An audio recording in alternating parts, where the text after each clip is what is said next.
What are you capable of?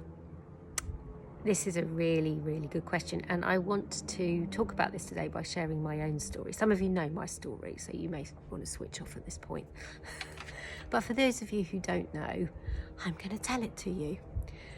So it really starts off in my 20s. It starts off earlier than that, but we'll hone in at that point. Most of the time I talk about the cancer years, which were my 30s, but actually it starts off earlier than that. So in my 20s, I had horrific menstrual hemorrhaging, really severe.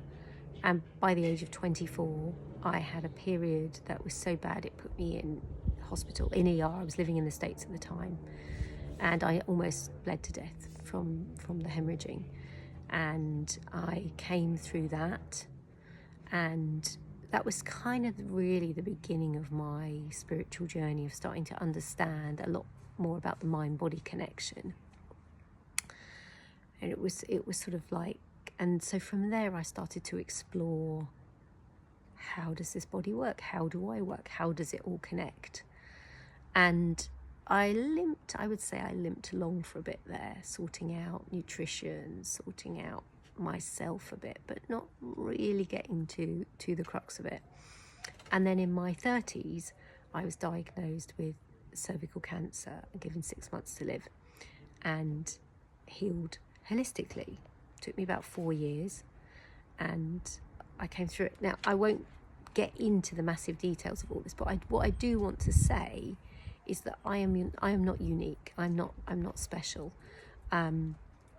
I worked really hard in both of those situations on my health and well-being. And in both situations, I created some healing from the hemorrhaging, but that still continued to be a little bit up and down, and then had the cancer, and then I really focused on the healing.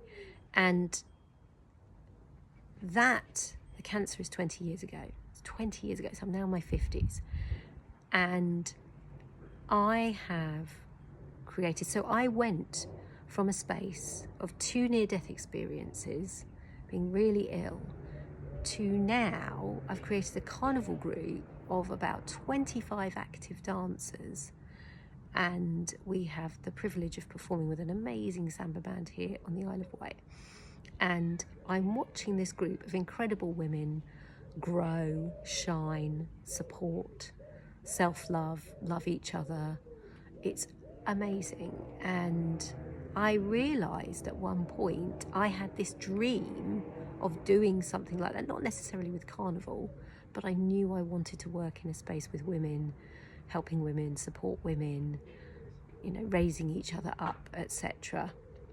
And I knew, and so I didn't know how it was going to look. I didn't know how it was going to play out.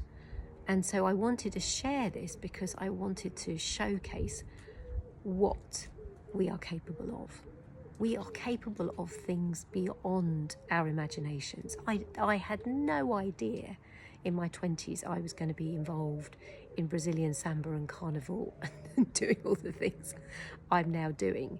And it's evolved over time. And even when I came through cancer and I started to have the awareness of I want to work with women, I want to heal my own body, I want to work with other women, help them heal their bodies and shine and create better relationships with themselves.